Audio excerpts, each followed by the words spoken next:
சத்துணவு ஊழியர்களின் போராட்டத்தால் மாணவர்கள் பாதிக்கப்படாமல் இருக்க ஊராட்சி தலைவரே சமையல்காரராக மாறி மாணவர்களுக்கு மதிய உணவு வழங்கி வருகிறார். கோவை சின்னியம்பாளையத்தில் உள்ள அரசு தொடக்க பள்ளி மற்றும் மேல்நிலைப் பள்ளிகளில் ஏராளமான மாணவர்கள் படித்து வருகின்றனர். சத்துணவு ஊழியர்கள் 3வது நாளாக தொடர் போராட்டம் நடத்தி வருவதால் பள்ளிகளின் சத்துணவு கூடம் பூட்டப்பட்டுள்ளது. இதனால் மாணவர்கள் பாதிப்புக்குள்ளாக நேரிடும் என்பதால் ஊராட்சி தலைவர் தேவராஜன் தற்காலிகமாக சமையல்காரராக மாறியிருக்கிறார்.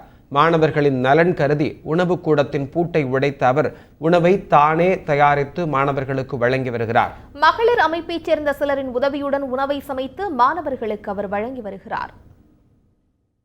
சின்னியம்பாளையத்திற்குள்ள இருக்கிற ஆரம்ப பள்ளி, மேல்நிலைப் பள்ளி, வெங்கடாபுரத்தில் இருக்கிற நடுநிலைப் பள்ளி ஆகிய 3 பள்ளிகளிலும் சத்துணவு அமைப்புகளில் இருப்பவர்கள் வேலைக்கு வரவில்லை.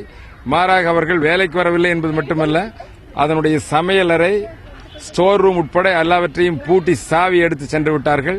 இந்த சூழ்நிலையில் இந்த 3 பள்ளிகளிலும் 200க்கும் மேற்பட்ட குழந்தைகள் மதிய உணவிற்காக அவர்கள் காத்திருக்கிறார்கள். எனவே அவர்களை பட்டினி போட முடியாது, சாப்பாடு இல்லை என்று சொல்ல முடியாது என்ற காரணத்தினால் நாம் வேறு இடங்களில் இருக்கின்ற பெண்களை வைத்து சமையலை துவக்கி இருக்கிறோம்.